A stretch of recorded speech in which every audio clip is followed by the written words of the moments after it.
Devant cette scène unique, tous les spécialistes animaliers restent abasourdis. Une incroyable histoire qui remet très sérieusement en doute notre conception de la vie sauvage.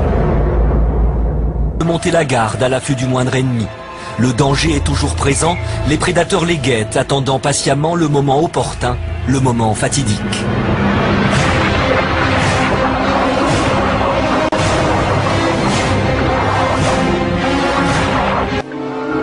Il n'aura fallu qu'une fraction de seconde au crocodile pour s'emparer de sa proie qu'il ne lâchera plus. L'impala est condamné. Tenant à peine la tête hors de l'eau, il ne lui reste que quelques secondes à vivre. Quand l'inimaginable se produit, un hippopotame charge le crocodile.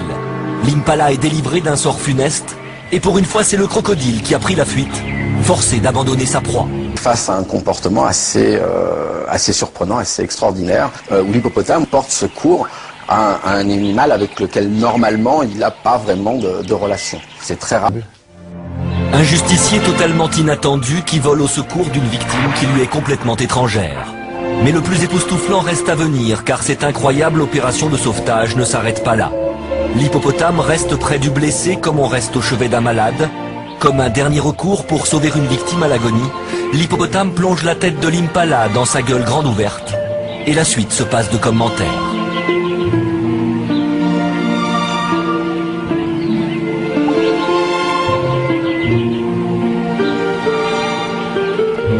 L'hippopotame essaye par un moyen qui lui est propre de réinsuffler un peu de vie. Il n'y a pas de raison que deux individus, même s'ils ne sont pas de la même espèce, n'aient pas un minimum de relations d'entraide et de sauvegarde. C'est presque de l'assistance d'un infirmier qui cherche à secourir un blessé. Finalement, l'hippopotame accomplit un gestuel qui est peut-être courant, mais que nous ignorions.